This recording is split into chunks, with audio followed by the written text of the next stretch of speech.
tanpa buku. Pernahkah kau ke toko buku, perpustakaan, atau taman bacaan? Tidakkah kau merasa istimewa ketika berada di dalamnya? Di sekelilingmu ada berbagai toko dari dunia nyata dan khayal, tempat yang pernah kau kunjungi dan yang belum, informasi dan cerita dari masa lalu, masa kini, dan masa depan. Semua berpadu, semua berada dalam genggamanmu.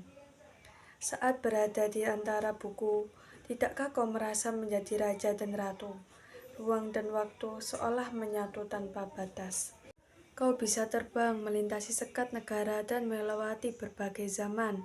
Kau bisa menyelam ke dalam samudera, melayang di angkasa, bersandar dengan aneka satwa, dan berkelana di tengah padatnya kota juga di rimba raya. Kau tahu, buku adalah jendela dunia, kunci pengetahuan dan pintu wawasan. Muhammad Hatta, sang proklamator berkata, "Aku rela dipenjara asalkan bersama buku, karena dengan buku aku bebas." Melalui buku, manusia terbebas dari ketidaktahuan. Tempat-tempat yang dipenuhi buku adalah harapan berkembangnya pengetahuan dan wawasan. Apa jadinya jika kota tanpa buku? Pantaskah dia disebut kota? Di kota itu, mungkin kabar datang dari sumber lain, dari koran, televisi, atau internet. Mungkin informasi dari cerita datang dari cerita nenek moyang, bagi dongeng-dongeng sebelum tidur. Irama warganya pun tiada beda. Bangun pagi, bertebaran di muka bumi untuk berbagai keperluan, untuk kembali pulang siang atau sore harinya. Setelah itu, mereka berangkat tidur dan memulai lagi hari berikutnya. Semua serupa. Di kota itu, mungkin ada bangunan bernama perpustakaan. Di dalamnya, buku-buku berderet dalam rak yang tak terjamaah. Tiada tangan meraih dan membuka halaman demi halaman dengan sukacita. Mungkin juga ada tumpukan buku di sudut-sudut sekolah yang sepi dan berdebu, jarang dikunjungi, jarang dibaca. Buku-buku di sana teronggak tanpa nyawa.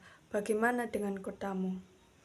Mungkin kau tinggal di tengah kota yang megah, atau di gang sempit di desa terpencil, di sisi pesisir atau di kaki gunung.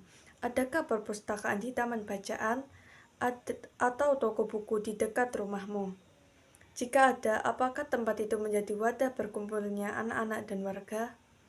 Menjadi pusat berkembangnya wawasan dan pengetahuan atau hanya menjadi pajangan? Maukah kau menjadi orang yang menghidupkannya? Kau bisa mengunjunginya dan mengajak teman-teman membaca dan berbagai cerita di sana. Jadikan tempat itu sumber kegembiraan dan pengetahuan. Jika tempat itu belum ada, maukah kau menjadi orang yang mulai menghadirkannya? Kau bisa memulainya dari sebuah sudut di teras rumahmu. Ajak teman-temanmu memulai langkah baru. Jangan biarkan waktu berlalu tanpa buku. Siapapun dirimu, bersahabatlah dengan buku. Dia akan menjadi teman setiamu sepanjang waktu.